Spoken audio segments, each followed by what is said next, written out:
उसके कार्यक्रम जिससे विचार का विस्तार भी हो और उसका प्रभाव भी विकसित हो।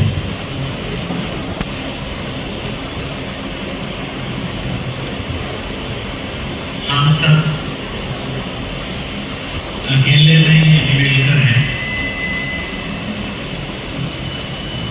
इसलिए मैथमेटिक्स वाले तो इसमें बड़े मजे से कहते हैं, एक को एक से डिवाइड करिए तो एक रहेगा,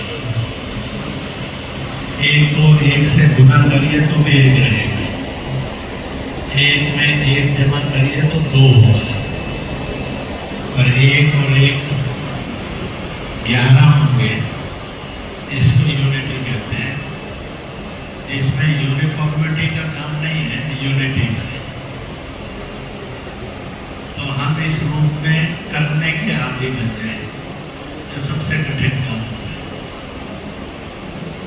मैं को हम में विसर्जित करना पड़ता है। ऐसे सब तरह के बिंदुओं को केंद्र मानकर यह प्रतिनिधि सभा चलती है।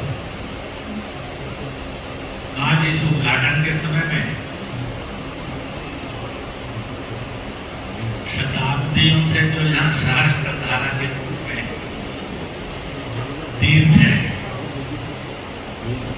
जिसका जल सल्फर गंधक से ओतप्रोत है, जिसमें स्नान करने से रोग मुक्ति चरम की शरीर की होती है। मैं तो जब 5वीं 6वीं में पढ़ता था तब पहली बार आया था।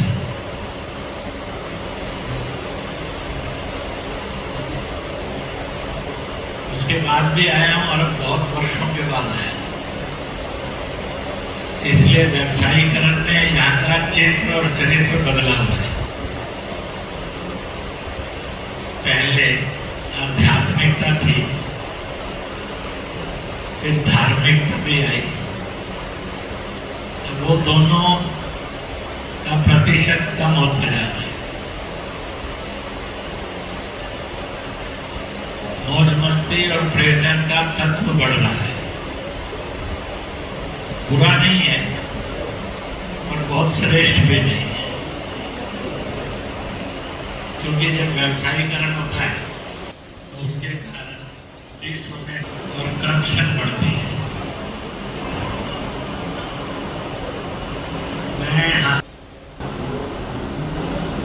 कि भाई भी अगर दुकान चलाता है, माल बेचता है, तो वो भी भाई को घाटे में तो दूर की बात है,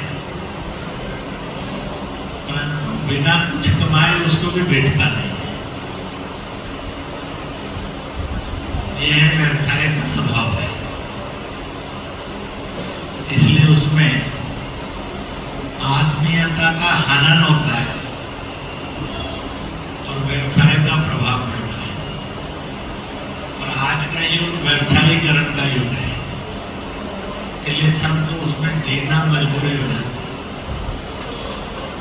तो ऐसी सब चीजों की चर्चा करते हुए मंच की शोभा बढ़ाना है। केंद्रीय राज्य मंत्री माननीय अश्विनी चौबे जी, फ्रांस के प्रदेश के और केंद्र के पदाधिकारी का उपस्थित कार्यकर्ता बंधुओं और भगिनियों, हम सब यहाँ आए हैं कि मिलकर सोचेंगे, मिलकर करेंगे, मिलकर रहेंगे।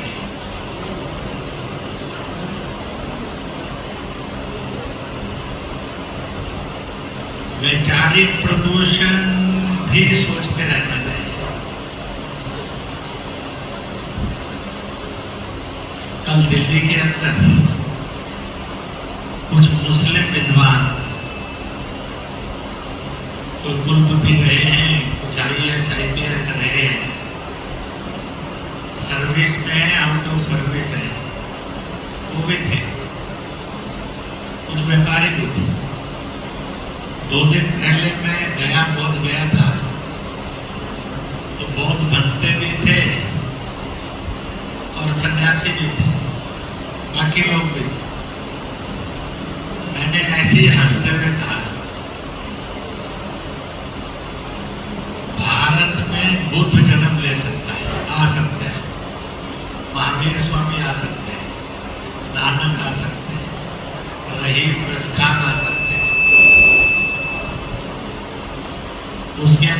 कबीर भी आ सकते हैं, वाल्मीकि और रविदास भी आ सकते हैं, ब्रह्म कुमारी राधा स्वामी निरंकारी भी आ सकते हैं, राम और कृष्ण भी आ सकते हैं।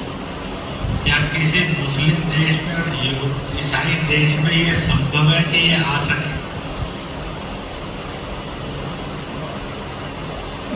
संभव नहीं है, क्योंकि बाकी सब विचारों के लिए और पंथों के लिए वहां रास्ते बंद है। दैट इज नॉट पॉसिबल कि वहां आना तो दूर की बात है, वो जन्म और अवतार भी नहीं ले सकते। तो सबके लिए अलार्म नहीं।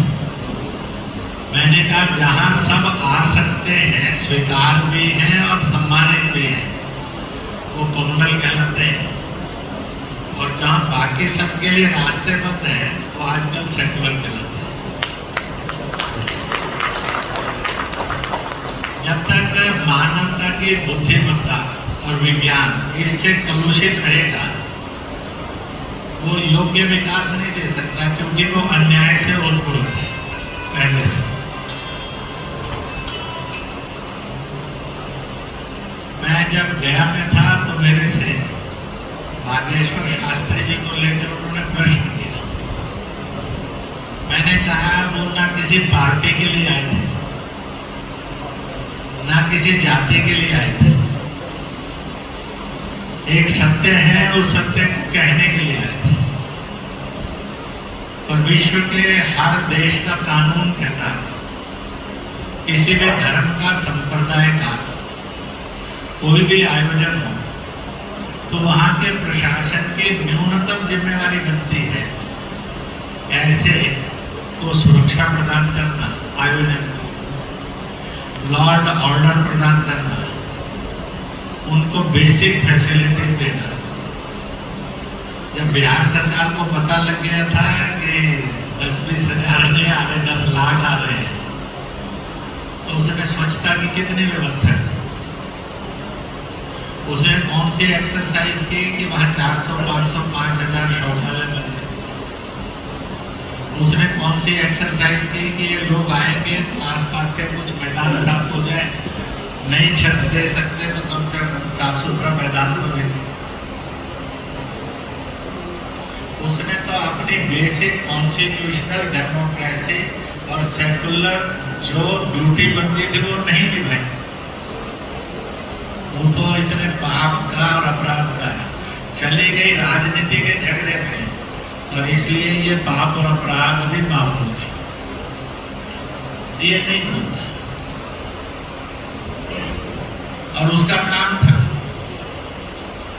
जब उसको पता है कि इतना सब है, तो ये व्यवस्थाएं करके देना। जब सब कुछ आउट ऑफ कंट्रोल था, तो उस नौजवान ने सद्बुद्धि का काम लिया कि अपना दरबार जो था वो कैंसल कर दिया और भक्ति रखी और कथा चली। कोई दुर्घटना नहीं हुई। अब जिन्होंने ये आरोप लगाए थे क्या लोकतंत्र, मानवता, सेकुलरिज्म, डेमोक्रेसी, कॉन्स्टिट्यूशन नहीं कहता है, उन सब नेताओं ने कम से कम क्षमा तो मांगनी चाहिए। अगर इतनी मानवता नहीं है तो इतना बड़ा भयानक मानवता में प्रदूषण आ जाए, तो इस प्रदूषण को टैकल नहीं करेंगे तो जलवायु का प्रदूषण तो कभी भी नियंत्रित नहीं होगा। फिर इससे भी बड़ी बात है, कोई 4 लोग लाठी लेकर जा रहे हैं तो नेता चिल्लाएंगे, मीडिया दिखाएगा कि ये हिंसा है, और वहां तो ओपनली दल और उनके नेता हिंसा का प्रशिक्षण दे रहे थे। लाठी भी डंडे जैसी नहीं थी, 6.5 फुट से ऊंची लंबी थी। क्या किसी भी दल को हिंसा फैलाने के लिए, हिंसा रोकने के नाम पर हिंसा की ट्रेनिंग देने की इजाजत ही सेकुलरिज्म, डेमोक्रेसी और कॉन्स्टिट्यूशन? क्या हाई कोर्ट ने और सुप्रीम कोर्ट ने सो मोटिव इस पर वो नहीं लेना चाहिए था कि ये जो हिंसा को रोकने के नाम पर हिंसा की ट्रेनिंग दी जा रही है। It is an murder of the constitution, it is an murder of the democracy. Debate चली गई पॉलिटिकल लीडरों के बीच में, और संविधान का उस लीडरों की डिबेट में मर्डर होता रहा, और भारत, बिहार, भारत और दुनिया उस मर्डर को होते हुए देखते रहे। इसलिए आज इन बातों की भी तरफ देखना, जब ये सद्गुण आ जाएंगे और अवगुण चले जाएंगे तो बाकी के लिए फुर्सत मिलेगी। जब फंसे ही इस अवगुण में हैं तो बाकियों के लिए फुर्सत नहीं मिलती है, केवल गोष्ठी और लेक्चर करके काम चला लेना पड़ता है, तो ये नहीं चलेगा। तो मुझे पत्रकार कहने लगे ये तो मत किसी ने दिया ही नहीं अभी तक, क्योंकि देश के पंचायत से लेकर हिंदुस्तान तक जो भी प्रशासन और सरकार का स्तर है उसको यह कर्तव्य दिया ही है, उसकी ये ड्यूटी है ही कि किसी भी तरह का जातीय, सामाजिक, धार्मिक कोई भी आयोजन घटता है तो उसको अनुशासन देना, सुविधाएं देना, सुरक्षा देना, और उसके लिए और दिन रात उन्होंने थका और होता है। तो इसलिए आज प्रदूषण के और नए नए विकराल रूप भी बढ़ रहे हैं। माफिया का, आतंकी का और नक्सली का समर्थन करना ये मानवाधिकार है। माफिया ने, आतंकी ने और नक्सली ने लोगों को मार देना, चाहे जेल के अंदर बैठे हैं वहां से मरवा देना, चाहे जेल के बाहर है वहां से मरवा देना, यह है। और उसके खिलाफ आवाज उठाना ये मानवाधिकारों का हनन है। ऐसा कैसे चल सकता है? ये नहीं चल सकता। इसलिए जब हम सारी तरह से विचार करेंगे, अगर वैचारिक स्पष्टता नहीं हुई और वैचारिक स्पष्टता के साथ उसको व्यक्त करने की ताकत नहीं हुई, व्यक्त करने की ताकत आई तो भी उसकी अभिव्यक्ति नफरत मुक्त ना करने की समझ आई, तो हम पर्यावरण को कभी पा ही नहीं सकेंगे।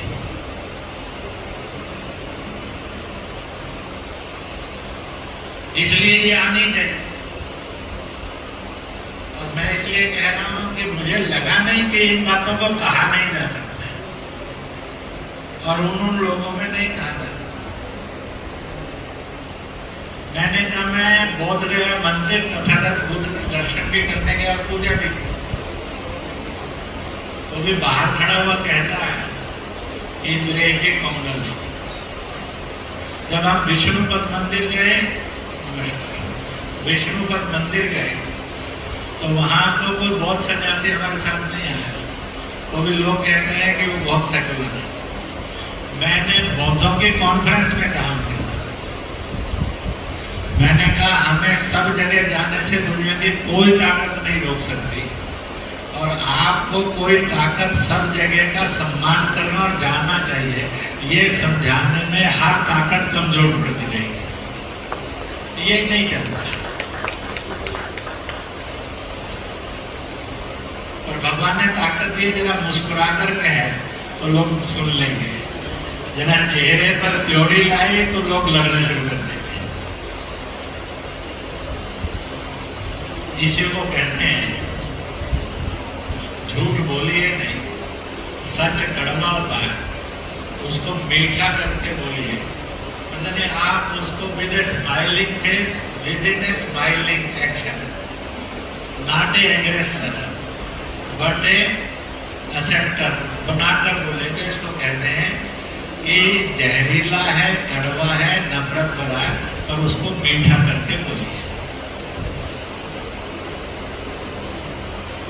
टैक्स के सब कार्यकर्ताओं में ये क्षमताएं भी विकसित होनी चाहिए, क्योंकि आप सब जो कार्यकर्ता हैं जिनको जमीन पर 50, 100, 200, 500 से इंटरेक्शन होता है। जब ये बैठे हुए 100 कार्यक्रम था, 500 का भी मन मस्तिष्क उसके प्रवाह को ठीक करेंगे तो स्वाभाविक है ये मल्टीप्लाई होगा।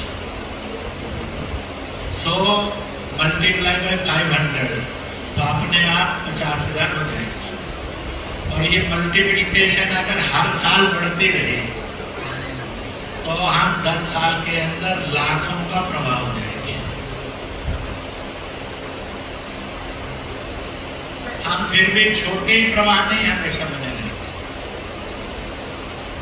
फिर गंगोत्री से निकलने वाली गंगा ही हरिद्वार में नहीं बनी रहेगी, हरिद्वार में हरिद्वार वाली गंगा हो, काशी में और प्रयाग में काशी और प्रयाग की गंगा होगी गंगा। इस बात को सब कार्यकर्ता में सोचना और संकल्प लेना कि इस विचार का और प्रभाव का विस्तार मल्टीप्लिकेशन में बढ़ेगा।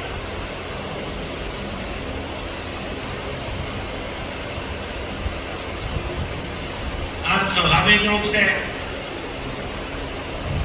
आज पूरे विश्व के अंदर जलवायु के प्रदूषण के लिए, जिसके कारण ऑक्सीजन सर्वाधिक उत्सर्जित होता है। पहला है दुनिया के अंदर यूज ऑफ द वेपन्स होता है। जितने दंगे होंगे, जितने विस्फोटक चलेंगे, जितने युद्ध होंगे, उतना ही जलवायु का प्रदूषण बढ़ेगा। दूसरा, जितना यूज ऑफ एसी बढ़ेगा उतना ही प्रदूषण बढ़ेगा। तीसरा, जितनी मानव के मन की हिंसा बढ़ेगी उतना ही जलवायु का प्रदूषण बढ़ेगा। क्योंकि तीसरे की साइंस को मैं कह सकता हूं, मेरा सब्जेक्ट तो नहीं था इंजीनियरिंग का, परंतु तो भी जब आदमी हिंसा के रूप में आचरण करता है तो जहरीले कीटाणु जो है ये एटमॉस्फेयर में प्रभाव में आते हैं। और जो शांति प्रिय, अहिंसा प्रिय, प्यार प्रिय कीटाणु होते हैं वो बेचारे बेमौत लाखों और करोड़ों में मरते हैं।